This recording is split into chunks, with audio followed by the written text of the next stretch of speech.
مکتوب 5 اشعث ابن قیس والی اذربائیجان کے نام۔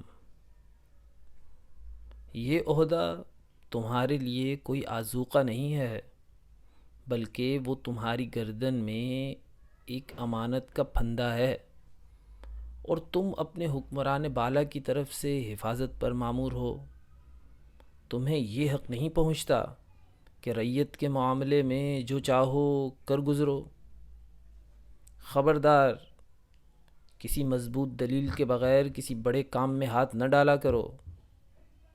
تمہارے ہاتھوں میں خدائے بزرگ برتر کے اموال میں سے ایک مال ہے، اور تم اس وقت تک اس کے خزانچی ہو جب تک میرے حوالے نہ کر دو۔ بہرحال میں غالباً تمہارے لیے برا حکمران تو نہیں ہوں۔ والسلام۔